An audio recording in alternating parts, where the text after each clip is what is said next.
రాజ్యాంగాన్ని నిర్లక్ష్యం చేస్తుండ్రు, అట్టడుగు వర్గాలను అణచివేస్తుండ్రు. వేల ఏండ్ల ఆలోచనల ప్రతిరూపం రాజ్యాంగం. ప్రైవేట్ సెక్టార్లో దళితులకు ప్రాధాన్యం దక్కట్లే. కాంగ్రెస్ నేత రాహుల్ గాంధీ నిన్న మాట్లాడాడు. ఆర్ఎస్ఎస్ బీజేపీ భారత రాజ్యాంగాన్ని నిర్లక్ష్యం చేస్తున్నాయని కాంగ్రెస్ అగ్రనేత రాహుల్ గాంధీ ఆరోపించారు. బీహార్ పాట్నాలో సంవిధాన సురక్ష సమ్మేళనంలో పాల్గొని మాట్లాడారు. అట్టడుగు వర్గాలను అంచివేస్తున్నాయన్నారు. రాజ్యాంగం అంటే కేవలం బుక్ కాదు, కొన్ని వేల ఏండ్ల ఆలోచన ప్రతిరూపం అని పేర్కొన్నారు. భారతదేశ ఆత్మ రాజ్యాంగంలోనే ఉంటుందని, రాజ్యాంగంతోనే ఓబీసీ దళితులకు న్యాయం జరుగుతుందని చెప్పారు. ప్రైవేట్ సెక్టార్లో దళితులకు ప్రాతినిధ్యం లేదని, ఎన్డీఏ సర్కారు ప్రజల సొమ్మును అదానికి అప్పగిస్తుందని విమర్శించారు.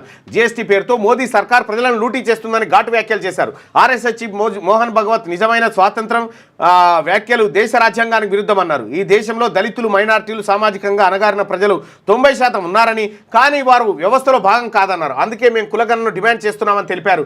దేశవ్యాప్తంగా కులగణన అనేది ఓబీసీలు, దళితులు భాగస్వామ్యం పరిపాలనలో ఇతర రంగాల్లో ఎంత మేర ఉంటుందో అని తెలుసుకునేందుకు సహాయపడుతుందని చెప్పారు. కులగణన లక్ష్యం వివిధ కులాల గణన గురించి మాత్రమే కాదని రాహుల్ గాంధీ గారు క్లియర్గా కులగణన గురించి చెప్తా ఉన్నారు. నేను ఈ వీడియోలో కూడా అదే విషయాన్ని ప్రస్తావించిన.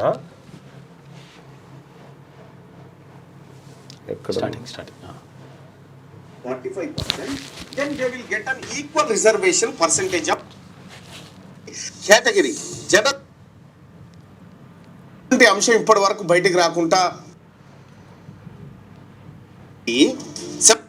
benefit by equal reservation percentage of 49%, and then OBCs can claim only 1% of reservation percentage irrespective of their population due to the cap of 50% reservation. That is the reason Rahul Gandhi ji strongly argue for the removal of the 50% reservation cap. The communities who benefit by removing the 50% cap on reservation are OBCs only. The next case, EWS reservations. In the earlier Indira Rahul Gandhi గారు ఎందుకు పదే పదే చెప్తా ఉన్నాడో, ఈ కోటాను ఏది క్యాప్ను ఎత్తేయాలి, కులగణన చేయాలని ఎందుకు చెప్తా ఉన్నాడో, రాహుల్ గాంధీ గారికి సంబంధించినటువంటి ఆలోచనను ఇక్కడ తెలంగాణ రాష్ట్రంలో నేను మా నాయకులకు కూడా చెప్తా ఉన్నా. కాంగ్రెస్ పార్టీ నాయకులకు, ముఖ్యంగా పొంగులేటి శ్రీనివాసరెడ్డి గారికి, ఎవరికి ఐఎన్పిఆర్ శాఖ మాచిలుగా ఉన్నాడు కదా, ఆయనకు చెప్తా ఉన్నా. ఇక్కడ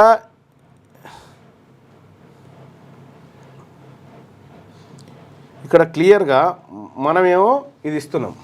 కాంగ్రెస్ పార్టీ ప్రభుత్వ ప్రకటనలన్నీ ఇప్పుడు ఇస్తా ఉన్నాం. ఈనాడు, ఆంధ్రజ్యోతి, వెలుగు, ఆ తర్వాత ఈ పత్రికలు అదొకటి ఇదొకటి ఇస్తా ఉన్నాము.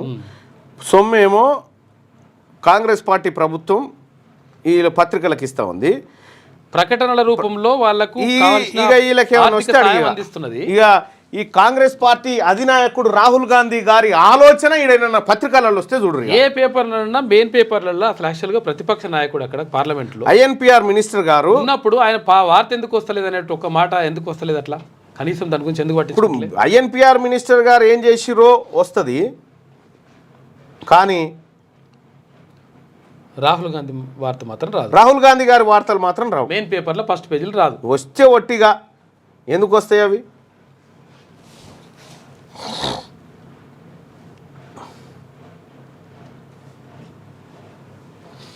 ఎన్ని ఉంది భరత్?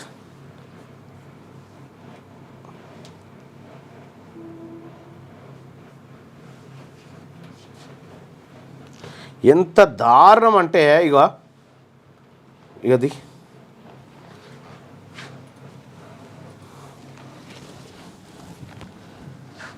తెలంగాణ రాష్ట్రంలో కాంగ్రెస్ పార్టీ ప్రభుత్వం ఏర్పడ్డ తర్వాత మా నాయకుడు రాహుల్ గాంధీ గారి ఆలోచన, ఆయన మాట్లాడుతున్నటువంటి బీసీ నినాదము, ఓబీసీ రిజర్వేషన్ల గురించి మా టీం తయారు చేసినటువంటి 18 పేజీల రిపోర్ట్ ఇది.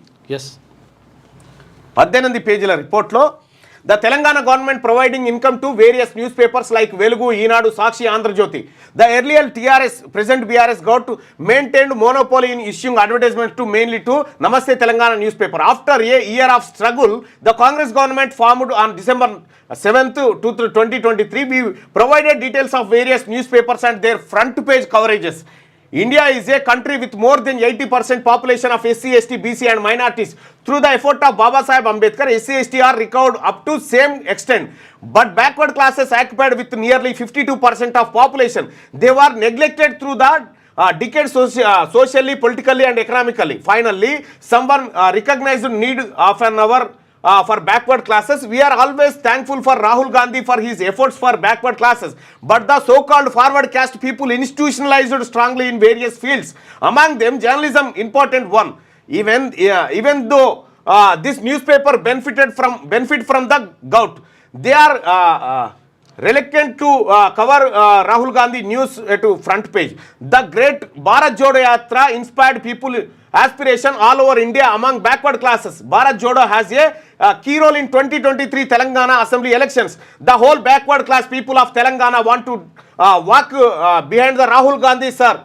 For further movements, we are highly disappointed with the attitude of newspapers towards Rahul Gandhi sir and backward classes people. We are requesting here to address this issue. Editorial bias low, news coverage often prioritized topic and events related to urban elites and dominant caste, while sidelines issues relevant to BC, SC, ST communities. Stories highlighting social injustice, caste-based discriminations or struggle for political representation of marginalized communities often receive minimum or no coverage. Domination of regional మీడియాలో మన media లేదు మన నాయకుడు రాహుల్ గాంధీ గారు నెత్తినోరు మొత్తుకొని ఓబీసీలకు కులగణన అనేటువంటి మాట ఎంత చెప్పినా అసలు పట్టించుకున్నాడు లేడు. ఇగో ఈనాడు పేపర్లో క్వార్టర్లో 2023 డిసెంబర్ 7 నుంచి 2024 డిసెంబర్ 7 వరకు జరిగినటువంటి ఒక్కొక్క ఈనాడు పేపర్లో దేని గురించి ఎంత వార్త వచ్చింది, ఏ టాపిక్లు రాహుల్ గాంధీ గారు మాట్లాడారు, Q1లో ఎంత, Q2 ఎంత, Q3, Q4 ఎంత అని. ఈనాడులో రాహుల్ గాంధీ గారి వార్తలు, ఆయన ఆలోచనలు కవర్ అయినటువంటి రోజులు ఈ గ్రీన్ మార్క్ ఉన్న కాడ చూడవచ్చు. జనవరి 10 తారీఖు రోజు ఒక్కరోజు ఫ్రంట్ పేజీలో వచ్చింది, ఫిబ్రవరి 9 తారీఖు రోజు ఈనాడులో 1, మార్చిలో 7 తారీఖు, ఆ తర్వాత 24 తారీఖు వచ్చింది, ఏప్రిల్లో 1, 4 మరియు 8 తారీఖు వచ్చింది, మేలో 1 తారీఖు వచ్చింది. ఏది ఈ అడ్వర్టైజ్మెంట్లు కాక జూన్లో 2, 5, 25 ఏది ఈనాడు పత్రికలో వచ్చినటువంటి ఎక్స్క్లూడింగ్ యాడ్స్ ఇవి. ఈనాడు పత్రికలో రాహుల్ గాంధీ గారికి ఈ 1 ఇయర్లో కవర్ అయినటువంటి కవరేజ్ను చూస్తే గట్టిగా 20 లేవు. 365 రోజులలో 20 రోజులు లేవు. 1, 2, 3, 4, 5, 6, 7, 8, 9, 10, 11, 12, 13, 14, 15, 16, 17, 18, 19, 20 కరెక్ట్గా 20 365 రోజులలో ఈనాడు పేపర్లో 20 సార్లు మాత్రమే రాహుల్ గాంధీ గారి ఆలోచన ఫ్రంట్ పేజీలో కొద్ది పర్సెంటేజ్లో వచ్చి, అది కూడా ఎంత పర్సెంటేజ్ అనేది లెక్క ఉంది. మొత్తం పేపర్ను 100% తీసుకున్నప్పుడు అందులో ఎంత పర్సెంటేజ్ కవర్ అయింది అనేది ఈనాడు పేపర్లో ఇది. సాక్షిలో Q1, Q2లో ఇగో ఏమేమి టాపిక్స్ కవర్ చేసింది, రాహుల్ గాంధీ గారు ఏమేమి టాపిక్స్ మాట్లాడింది అనేది చూస్తే ఇగో సాక్షిలో జనవరి, మార్చి, ఫిబ్రవరిలో మొత్తమే లేదు, ఏప్రిల్, మే, జూను, జూలై, ఆగస్టు, నవంబర్, సెప్టెంబర్లో లేదు, అక్టోబర్లో లేదు. వీళ్ళకి యాడ్స్ ఇచ్చినాం. ఇక నమస్తే తెలంగాణలో అంటే మనం ఈ వాళ్ళు గతంలో చేసిన అరాచకానికి పత్రిక అనుకుంటలేడు, ఇందులో కవర్ అయినా పెద్దగా లెక్కలు లేవు, కానీ దాన్ని కూడా లెక్క ఉంది. ఇక ఆంధ్రజ్యోతికి మనం ఎన్ని అడ్వర్టైజ్మెంట్స్ ఎంత కథ ఫ్రంట్ పేజీలో రాహుల్ గాంధీ గారు ఇగో ఆయనకు వచ్చిన 1, 2, 3, 4, 5, 6, 7 ఈ ఏడాదిలో. దానికి ఇగో న్యూస్ పేపర్లు కూడా అన్ని సేకరించి ఏ దాంట్లో ఎంత కవర్ అయిందని చెప్పి ఒక 2 నెలలు కూర్చొని రీసెర్చ్ చేస్తే ఈ లెక్కలన్నీ బయటపడ్డాయి. నేను అడుగుతా ఉన్నా పొంగులేటి శ్రీనివాసరెడ్డి గారిని, మీరు మంత్రి గారు ఉన్నారు, INPR శాఖ మంత్రి గారు ఉన్నారు, ఈ పత్రికలకు లక్షల కోట్ల రూపాయల మనం అడ్వర్టైజ్మెంట్స్ ఇస్తా ఉన్నాం. మన నాయకుడు రాహుల్ గాంధీ గారు ఆయన ఆలోచన ఇక్కడ తెలంగాణ ప్రజలకు చేర్పించడంలో కాంగ్రెస్ పార్టీ ప్రభుత్వం ఎందుకు విఫలమవుతా ఉంది, నాకు సమాధానం కావాలి. పొంగులేటి శ్రీనివాసరెడ్డి గారి ఫోటో ఫ్రంట్ పేజీలో ఉంటుంది, రాహుల్ గాంధీ గారి ఫోటో ఫ్రంట్ పేజీకి రాదా, ఆయన ఆలోచన ఫ్రంట్ పేజీకి రాదా? రాహుల్ గాంధీ గారు నిన్న మాట్లాడినటువంటి మాట ఇవాళ పేపర్లో ఉందా? ఏమన్నా ఏ పేపర్ లేదు ఫస్ట్ పేజీలో. వీళ్ళకి అడ్వర్టైజ్మెంట్స్ ఇచ్చి దేనికోసం? మీరు ప్రచారం పొందడానికా? రాహుల్ గాంధీ గారి ఆలోచన ఈ దేశంలో, ఈ రాష్ట్రంలో, ముఖ్యంగా తెలంగాణ రాష్ట్రంలో, ఆంధ్రప్రదేశ్ రాష్ట్రంలో ప్రజలకు చేరాల్సినటువంటి ఆలోచన ఎందుకు అడ్డుకట్టబడతా ఉంది? దీన్ని అడ్డుకోవడంలో మీ ఆంతర్యం ఏంటి నాకు చెప్పండి. ముఖ్యమంత్రి గారు రేవంత్ రెడ్డి గారు రాహుల్ గాంధీ గారి ఆలోచనను మనం ఇక్కడ ఇంప్లిమెంట్ చేయాలంటే ఈ INPR డిపార్ట్మెంట్ నుంచి పత్రికలకు యాడ్స్ ఇస్తున్నాం కదా, సొమ్ము మీదే కదా, ఏది సొమ్ము మనదే కదా, ప్రజలదే కదా. ప్రజల సొమ్ముతో ప్రజానాయకుని ఆలోచన ప్రజల దగ్గరికి చేరకపోతే ఎవరు మింగతందుకు? దేనికోసం ఈ పత్రికలకు అడ్వర్టైజ్మెంట్స్ నాకు చెప్పండి. కేసీఆర్ ఇట్లా ఇచ్చిండు అప్పుడు, టీవీ ఛానళ్ళల్లో కూడా రాదు రాహుల్ గాంధీ గారి ఆలోచన. కేసీఆర్ ఉన్నప్పుడు ఇట్లా ఇచ్చిర్రా? కేసీఆర్ ఫోటో లేకుండా ఫ్రంట్ పేజ్ ఉండేదా ఎప్పుడన్నా? మరి బీసీలకు ఓబీసీలకు రిజర్వేషన్ కావాలి, దేశంలో కులగణన జరగాలి, 50% క్యాప్ ఎత్తేయాలి, వీళ్ళకు ఈ దేశంలో అన్యాయం జరిగిందని మొత్తుకుంటున్న రాహుల్ గాంధీ గారి ఆలోచన ఎందుకు ఫ్రంట్ పేజ్ కాలేకపోతుంది తెలంగాణ రాష్ట్రంలో? మామూలు లీడర్ కూడా కాదు కదా, అక్కడ పార్లమెంట్ లో ప్రతిపక్ష నాయకుడు ఆయన పార్లమెంట్ లో. ఏంది మీ ఇంటెన్షన్ ఏంది? కాంగ్రెస్ ప్రభుత్వం లేదు అంటే కాంగ్రెస్ ప్రభుత్వం ఉండి ఉన్నది, కాంగ్రెస్ ప్రభుత్వం ఉండి ఈ ప్రభుత్వం ద్వారా లబ్ధి పొందుతున్న పత్రికల్లో ఆయన ఆలోచన లేకపోతే ఇగో యాడ్స్ ఇట్లా ఇగో ఇన్ని అడ్వర్టైజ్మెంట్లు వాళ్ళకి ఇచ్చినాం, ఇన్ని లెక్కలు ఇచ్చినాం, ఇగో ఏవి ఆలోచనలేవి? ఇంత పెద్ద ఫుల్ పే ఆయన ఏం చెప్తా ఉన్నాడు? యాడ్స్ మాత్రమే వస్తున్నాయి, వార్తలు మాత్రం వస్తలేవు. ఆంధ్రజ్యోతిలో ఎందుకు కవర్ చేస్తలేను? దేనికోసం మరి? ఇంకా ఈ అడ్వర్టైజ్మెంట్స్ ఇచ్చి ఒక నాయకుడి ఆలోచన, ఆయన ఏమన్నా దేశద్రోహమైన కార్యక్రమాలు మాట్లాడుతుండా? ఆయన మాట్లాడుతున్న మాటలేంటి? ఆయన చెప్తున్నది ఏంది? ఆయన ఈ దేశంలో అసమానతలు పోవడానికి రాహుల్ గాంధీ గారు ఒక విస్తృతమైనటువంటి ఐడియాలజీని ఈ ప్రపంచం ముందు, ఈ దేశం ముందు ఉంచితే ఆ ఐడియాలజీని మనం గ్రౌండ్ లెవెల్లోకి తీసుకుపోవడానికి మనకు అవకాశం ఉండి చేస్తలేం కదా. మనం ప్రతిపక్షంలో రిక్వెస్ట్ చేసుకోవాల్సిన పని లేకుండే కదా. ఇవాళ కూడా ఓబీసీలు ఎస్సీలు ఏకం కావాలని చెప్తుండే ఆయన, దాంతో సాధికార ఆయన ఆలోచన ఇక్కడ ఎందుకు ఇంప్లిమెంట్ అవుతలేదు? పొంగులేటి శ్రీనివాసరెడ్డి గారు మీకు చేత కాకపోతే రాజీనామా చేయండి, మీకు చేత కాకపోతే రాజీనామా చేయండి. ఆ మహానాయకుడు రాహుల్ గాంధీ గారి ఆలోచన ఇంప్లిమెంట్ చేసేటువంటి సత్తా నీ కాడ లేదు, లేకపోతే రాజీనామా చేయి. పనికి రాకుండా ఎందుకు కూర్చోనాడా? ఆ భూమి ఈ భూమి అనుకుంటా. మీ పొంగులేటి శ్రీనివాసరెడ్డి గారి ఫోటో ఫ్రంట్ పేజీలో వచ్చినన్ని సార్లు కూడా రాలే రాహుల్ గాంధీ గారి ఆలోచన. పొంగులేటి శ్రీనివాసరెడ్డి గారిది ఎందుకు ఫ్రంట్ పేజీలో వేస్తే పేపర్లు అంటే ఐఎన్పిఆర్ మినిస్టర్ ఆయనే అడ్వర్టైజ్మెంట్స్ ఇవ్వాలన్నా, అందుకే ఫ్రంట్ పేజీలో వస్తుంది. నా ప్లేస్లో మా నాయకుడు రాహుల్ గాంధీ గారిది వేయండి అని ఎప్పుడని చెప్పిండు ఆయన? యాడ్స్ ఇస్తున్నాం కదా. ఇగో ఈ రకంగా రాహుల్ గాంధీ గారి ఆలోచన, మీరు ఇక్కడ ఏమేం చేస్తుర్రో, ఇక్కడ రాహుల్ గాంధీ గారి ఆలోచనను ప్రజల దగ్గరికి చేరకుండా మీరు ఎన్నెన్ని కుట్రలు చేస్తూ ఉన్నారో వీటన్నిటిని గమనిస్తూ ఉన్నాం. నేను గమనిస్తూ ఉన్నా, మా టీం గమనిస్తూ ఉంది, నాయకుడు రాహుల్ గాంధీ గారు కూడా గమనిస్తూనే ఉన్నాడు. ఇంకేం ఎవిడెన్స్ చేయాలా? మొత్తం రీసెర్చ్ చేసి పెడితే దీనికోసం అహోరాత్రులు కష్టపడి మా టీము ఈ లెక్కలన్నీ తయారు చేసి 18 పేజీల రిపోర్ట్ తయారు చేసి ఇగో ఎక్కడెక్కడ ఏ రోజు ఏం జరిగింది అనేది మొత్తం రాసుకుంటూ వచ్చినాం. క్లియర్గా ఉన్నది, రాసుకుంటూ రావడం కాదు, పేపర్లు కూడా మొత్తం అన్ని. కాంగ్రెస్ పార్టీని కూడా ఈ పేదలకు భూములు పంచిన పార్టీ, పేదలకు ఇండ్లు ఇచ్చిన పార్టీ, పేదలకు ఉద్యోగాలు ఇచ్చిన పార్టీ, పేదలకు అన్నం పెట్టిన పార్టీ, పేదలకు అధికారాన్ని పంచిన పార్టీ. ఆ పార్టీకి ఉన్నటువంటి అత్యంత గొప్ప నాయకుడు రాహుల్ గాంధీ గారు, సోనియా గాంధీ గారి ఐడియాలజీ ఇక్కడ రాష్ట్రంలో ఎందుకు విస్తరిస్తలేదు? కాదు, ఉన్న వార్తలు రాస్తుంది ఏమైంది? మీరు అధికారాన్ని అనుభవించి అవతలిపోతారు, పార్టీ ఉంటుంది కదా. మీరు ఇంకొక చోట అధికారం ఉందంటే అటు వెళ్ళిపోతారు. మరి ఇక్కడ ఉన్న పార్టీ ఎటు పోవాలి? ఇక్కడ రాహుల్ గాంధీ గారి ఐడియాలజీ ఇప్పుడు ఊర్లలోకి పోతే ఇందిరమ్మ అంటే ఇప్పటికి గుర్తుపడతారు ఊర్లలో. ఇల్లు వాళ్ళకి అంతే. రాహుల్ గాంधी साहब इसका ऊपर नजर डालना पड़ेगी. इन लोग पूरा आपका आइडियालॉजी को तोड़ने के लिए इधर कार्रवाई शुरू किया. పొంగులేటి శ్రీనివాసరెడ్డి గారు, మీకు చేత కాకపోతే రిజైన్ చేయండి. మీకున్న ధ్యాస భూముల మీద, మీకున్న ధ్యాస వేరే దాని మీద ఉంటే పోయి దందాలు చేసుకోండి. రాహుల్ గాంధీ గారి ఐడియాలజీని ప్రజల వరకు చేర్చడంలో మీరు విఫలమయ్యారు. నేను కాంగ్రెస్ పార్టీ ఎమ్మెల్సీగా చెప్తా ఉన్నా, మీరు విఫలమయ్యారు.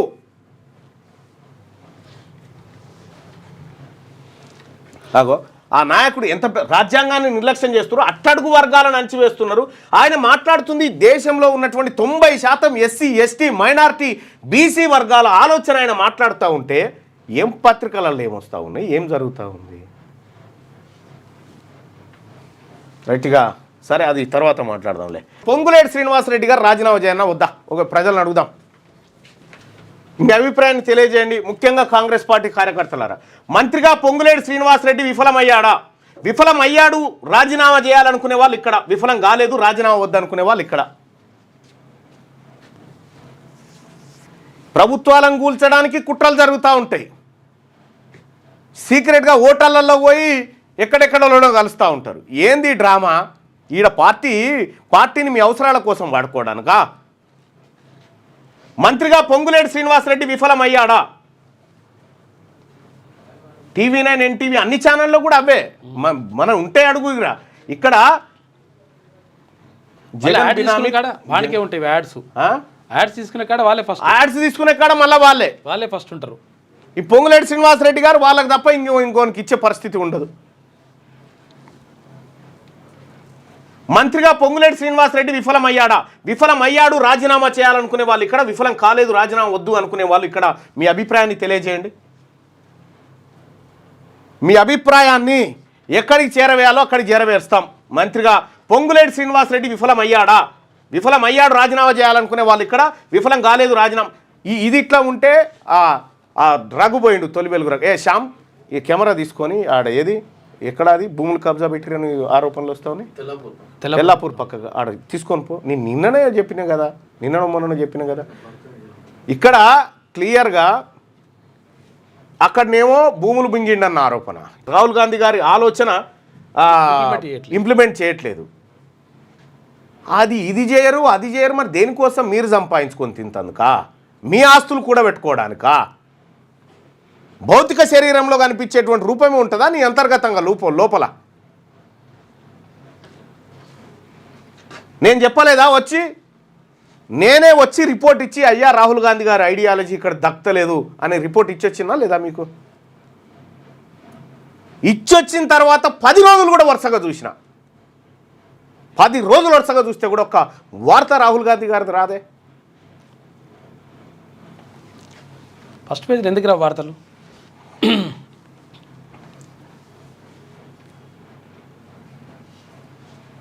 రైట్. మంత్రిగా పొంగులేటి శ్రీనివాసరెడ్డి విఫలమయ్యాడా అంటే 82% మంది, 182% మంది విఫలమయ్యాడు, రాజీనామా చేయాలని చెప్తా ఉన్నారు. పొంగులేటి శ్రీనివాసరెడ్డి గారు విఫలమయ్యాడు, రాజీనామా చేయాలని 182% మంది చెప్తా ఉన్నారు. లైక్ చేయండి,